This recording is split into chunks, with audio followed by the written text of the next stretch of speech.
ये क्या मतलब नेचुरल, इस लैंडस्लाइडिंग होती है कभी इसके पीछे जो कॉज होता है जिसका ये इफेक्ट होता है, that is those are natural causes, ठीक है। या तो वो इंटरनल प्रेशर होगा या आउटसाइड प्रेशर होगा, ठीक है, रेनफॉल हो, स्नोफॉल हो, ठीक है।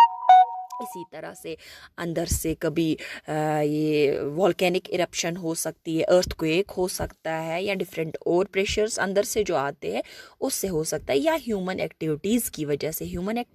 वजह से, लाइक कि डिफॉरेस्ट्रेशन हो उससे लैंडस्लाइडिंग होती है, या इसी तरह माइनिंग क्वायरिंग हो उससे हो सकता है, ठीक है। ये डिफरेंट एक्टिविटीज़ है, या कंस्ट्रक्शन ऑफ एनी बिल्डिंग वगैरह ऐसा कुछ हो तो उससे भी लैंडस्लाइडिंग होती है, ठीक है। तो ये here you have an example, you have an image where you can see very prominently it is seen that how this landsliding occurs। यहाँ पे आप देख सकते हैं एक हाईलैंड है, इस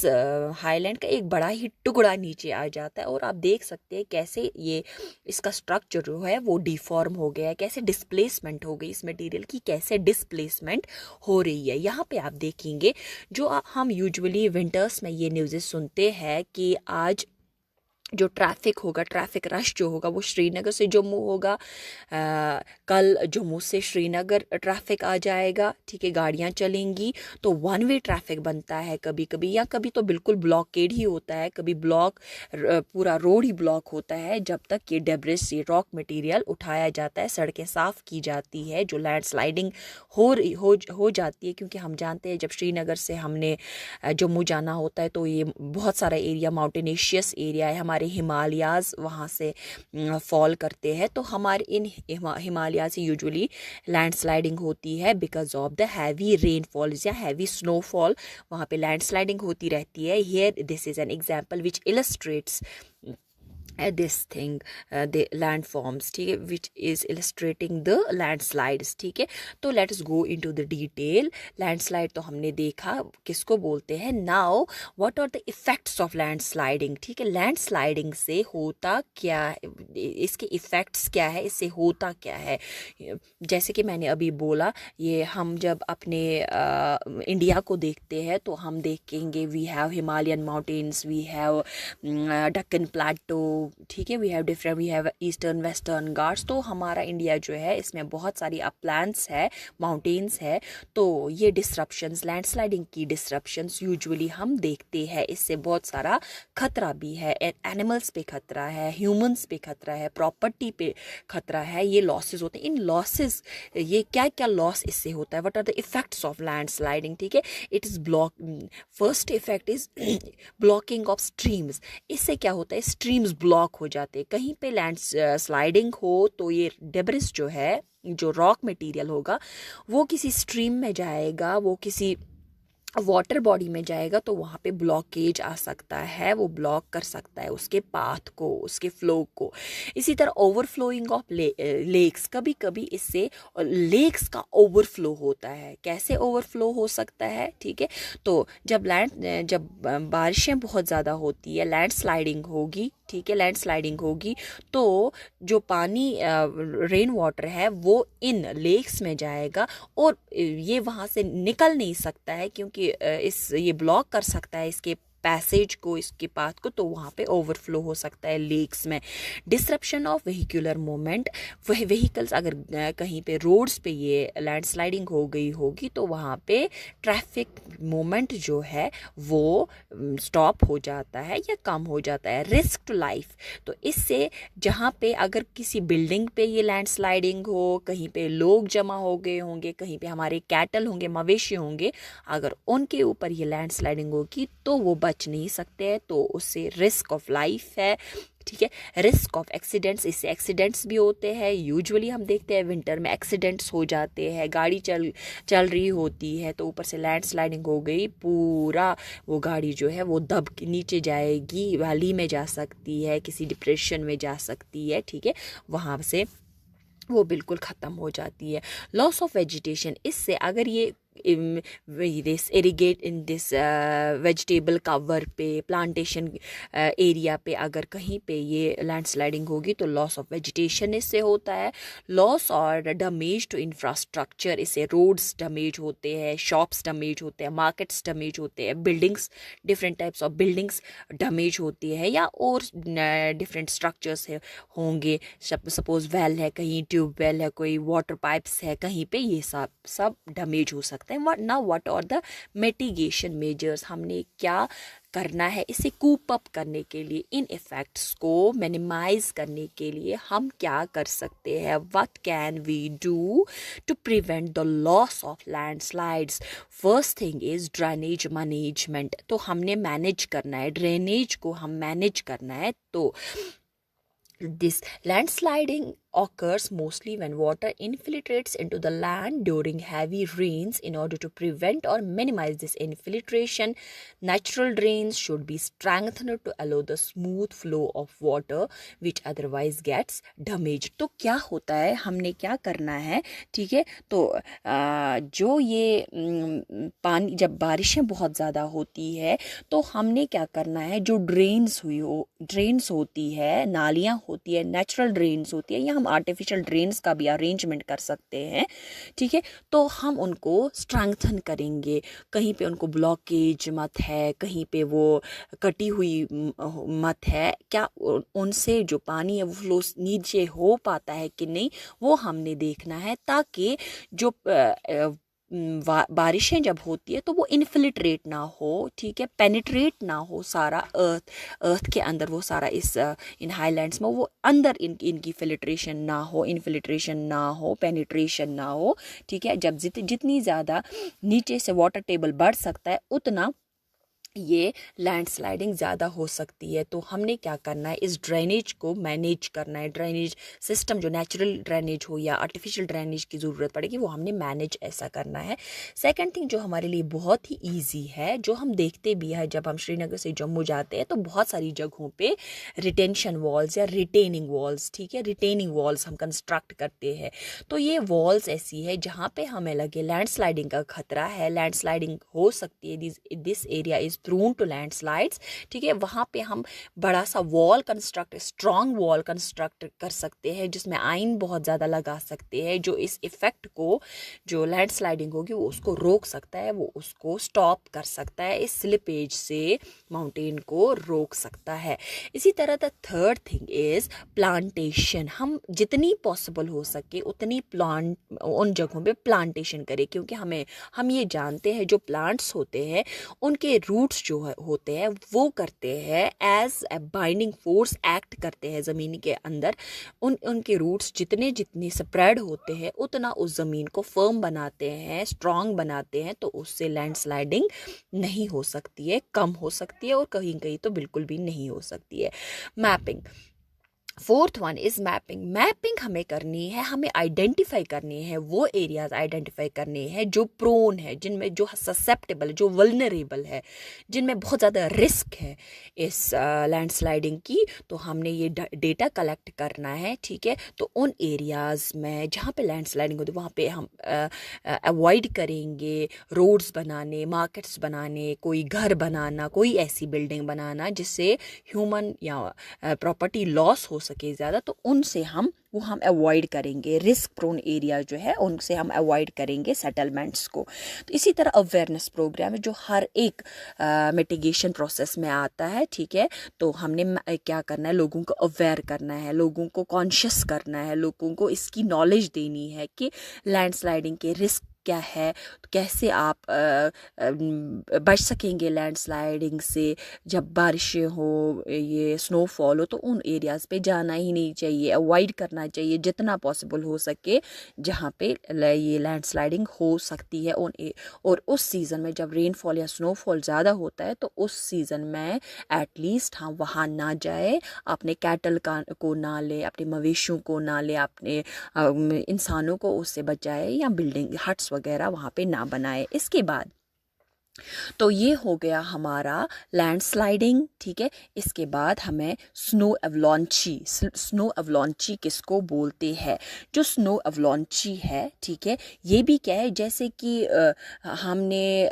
लैंडस्लाइडिंग में देखा कि रॉक्स डेब्रिस, ठीक, उनका रॉक मटेरियल जो है पहाड़ से निकल के नीचे आ जाता है, ठीक है, स्लिप करता है पहाड़ों से तो नीचे आ जाता है, जहाँ से जाता है नुकसान करता है। इसी तरह से कभी बहुत ज़्यादा स्नोफॉल होता है और ये स्नो जो है वो स्लिप करे, क्योंकि माउंटेन, हम देखते हैं माउंटेनिशियस एरियाज़ में, रीजन्स में बहुत ज़्यादा बार ये स्नोफॉल होता है, वहाँ पे टेम्परेचर कम होता है और स्नोफॉल वहाँ पे होता है। कभी कभी यही स्नो जो है वो स्लिप करता है, वो नीचे आ जाता है इन ए रश, वो बहुत सारा स्नो, बहुत क्वांटिटी में स्नो नीचे आ जाता है और उससे नुकसान हो सकता है। जैसे कि हम देखते हैं यहाँ पे एग्जाम्पल है,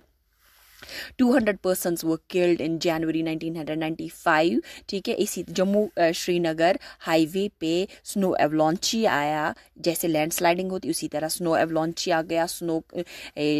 बर्फ का एक तूफान आ गया, ठीक है, जिससे 200 आदमी एट ए टाइम मर गए, ठीक है। इसी तरह फरवरी 19th एंड 20th फरवरी 2005 की बात हम करेंगे तो उस वक्त भी वॉल्टेंगो, कश्मीर में एक जगह वॉल्टेंगो है, वहाँ पे एक स्नो एवलॉन्ची आई तो उससे 250 पीपल गॉट डाइड, ठीक है। इसी तरह 8th फरवरी 2008 में 29 people were killed, 500 were rescued in snow avalanche, और 500 लोगों को बचाया गया और 29 जो लोग हैं, 29 लोग जो है वो उसी वक्त मर गए, ठीक है। जो ये एवलॉन्ची है, व्हाट इज एन एवलॉन्ची, मैंने जो कहा अभी, an avalanche is a huge cascade of snow, ये एक ह्यूज क्वांटिटी, ठीक है,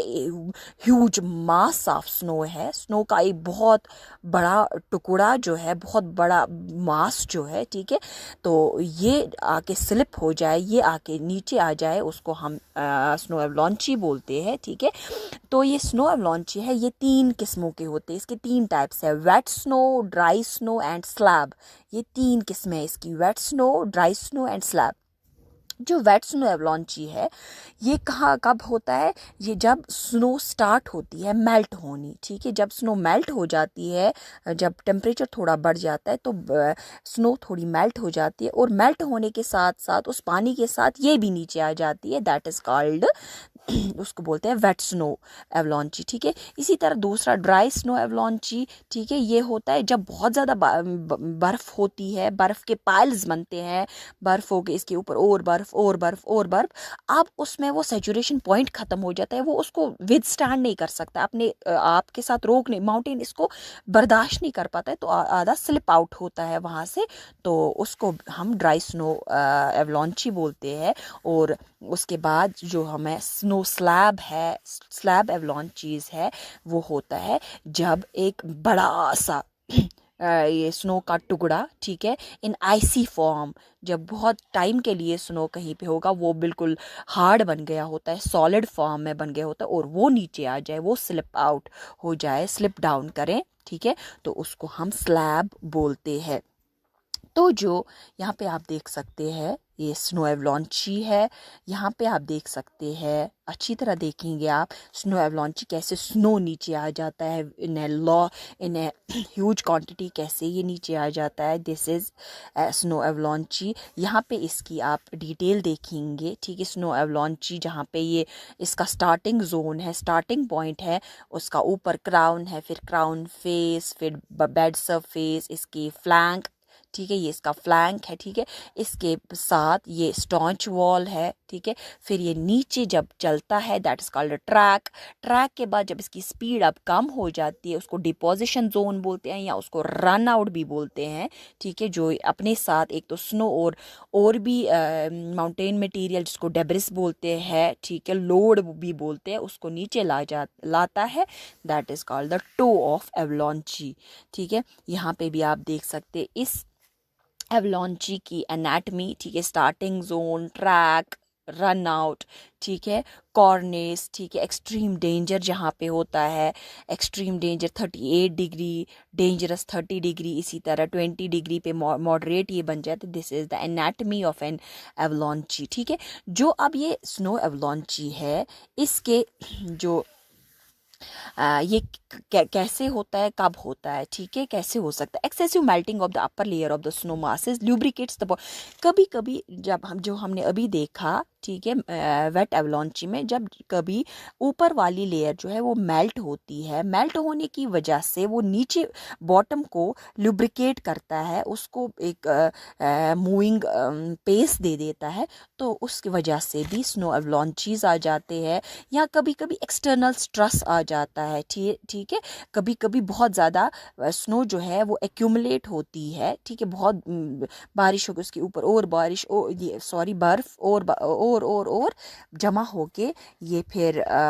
ये विदस्टैंड इसको नहीं कर पाता है, ठीक, माउंटेन अपने ऊपर नहीं इसको का बोझ इसको उठा नहीं सकता है, तो वो नीचे आ जाता है। इसी तरह से फिजिकल हैपनिंग्स, कभी कभी क्या होता है, compact structures with the snow masses which would weaken layers within it creating a snow avalanche, ठीक है। इसी तरह क्या हो जाता है, कभी कभी ये फ्रैक्चर होता है, ये स्नो टूट जाता है, वीकन होती है उसकी लेयर्स, वो नीचे फिर नीचे आ जाती है। ये स्नो अवलॉन्चेस भी हम देखते हैं हमारी जम्मू श्रीनगर जो है हमारे हिमालयाज़ होते हैं, वहाँ पे स्नो अवलॉन्ची आते हैं। इसी तरह पे हिमाचल प्रदेश में, उत्तराखंड में, ठीक है, बहुत सारी जगहों पे इंडिया में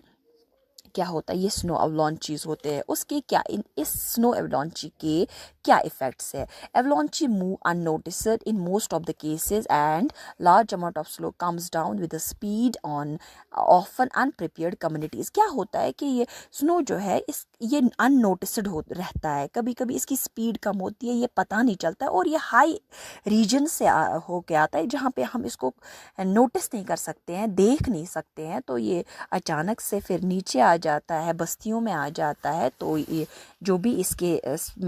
साथ में जो कम्युनिटीज़ है, सेटलमेंट्स है, जिस तरह से हमने लैंडस्लाइडिंग में देखा, जो भी रोड्स होंगी, बिल्डिंग्स होंगी, स्ट्रीम्स होंगी, ये उसको, या इलेक्ट्रिक सप्लाई होगी, कम्युनिकेशन लाइंस होंगी, ठीक है, या लोग होंगे, कैटल्स हमारे होंगे, तो जहाँ जहाँ से भी ये चलेगा ये उसको खतरनाक उसके लिए साबित हो सकता है। हमारा ड्रेनेज ब्लॉक हो सकता है, हमारी इलेक्ट्रिक सप्लाई ब्लॉक हो सकती है, हमारा कम्युनिकेशन सिस्टम बैठ सकता है, लोगों के घर उजड़ सकते हैं, लोग मर सकते हैं, बिल्डिंग्स उजड़ सकती है, ठीक है, हमारे मवेशियों को खतरा हो सकता है, इससे भी हमारी ज़िंदगी दरहम बरहम हो जाती है ना। What are the mitigation processes, यहाँ पे भी हमने क्या करना है, क्या क्या मिटिगेशन प्रोसेसेस करनी है, कौन सी चीज़ें करनी है जिससे हम इसको, इस स्नो अवलॉन्ची के इफ़ेक्ट्स को रोक सकें और इसे कूप अप कर सकेंगे, इसे कम मिनिमाइज कर सकते हैं। तो stopping indiscriminate mining and quarrying in mountainous areas which may lead to avalanches during winter. हमने क्या करना है, थ्रू आउट द ईयर हमने इस चीज़ का ख्याल रखना है, कहीं पे हम माइनिंग, एक्सेसिव माइनिंग तो नहीं हो रही है, क्वायरिंग होती है, कहीं एक्सेसिव क्वायरिंग तो नहीं होती है, मिनरल एक्सट्रैक्शन तो नहीं होती है ज़्यादा। अगर ऐसा होता है तो वहाँ उन जगहों पे खतरा है ये लैंडस्लाइडिंग का भी और स्नो अवलॉन्ची का भी, इस चीज़ का हमने ख्याल रखना है। इसी तरह से जैसे स्लाइडिंग में हमने देखा, हमने प्लांटेशन करनी है बहुत ज़्यादा, afforestation of zones prone to snow avalanches, जहाँ पे भी स्नो अवलॉन्चीज होंगी वहाँ पे हमें प्लांट्स को लगाना है, एफॉरेस्टेशन करनी है, पेड़ लगाने हैं, ताकि ये पेड़ जो है ये भी एज रिटेंशन वॉल हमारा बन सकता है और स्नो को बचा सकता है। Modifying the slopes, moving unstable material through engineering measures. तो इंजीनियरिंग मेजर्स हमने करने हैं, जैसे कि ऊपर यहाँ पे दिया गया है, इंजीनियरिंग शेड्स बना सकते हैं, वॉल्स बना सकते हैं, बर्म्स बना सकते हैं, ठीक है, बर्म जो एज स्लैब्स होते हैं, डिफ्लेक्टर्स हम बना सकते हैं जो इस स्नो को एब्जॉर्ब करे, इसके जो इसकी मूवमेंट जो है इसको स्टॉप करे, ठीक है, तो और इसकी मूवमेंट को रीडायरेक्ट करे, ठीक है। अगर ये स्ट्रेटली नीचे आ जाए तो इसकी मूवमेंट तेज़ बन सकती है, लेकिन अगर हम इसको डिफ्लेक्ट करेंगे, इसके मूवमेंट को डिफ्लेक्ट करेंगे, कुछ वॉल्स बनाएंगे, तो इसके लिए हमें बिल्कुल ही स्किलफुल, हमें इंजीनियरिंग की ज़रूरत है, हाई प्रोफेशनल इंजीनियर्स की ज़रूरत है जो ये चीज़ें हमारे लिए करें और हम इसके इफ़ेक्ट को मिनिमाइज़ कर सकेंगे। और जो भी हम लैंडस्लाइडिंग के लिए जो हमने मेजर्स पढ़े वो सारे स्नो अवलांचेस के लिए भी फ्रूटफुल है। लोगों को अवेयर करना, ठीक है, लोगों को पूरी अवेयरनेस देनी है कैसे ये चीज़ें हमारे लिए कब डिज़ास्टर्स बन सकती है। ऐसे तो इनका नॉर्मल फ्लो जो है, नॉर्मल अकरेंस जो है वो हमारे लिए ये तो ये डेंजरस नहीं हो सकता है, although they are all hazards, ठीक है, but they could be disasters, they could be disasters, okay, when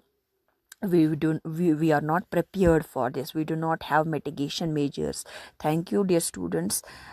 If you have any questions regarding this, then please you can ask questions. Thank you very much.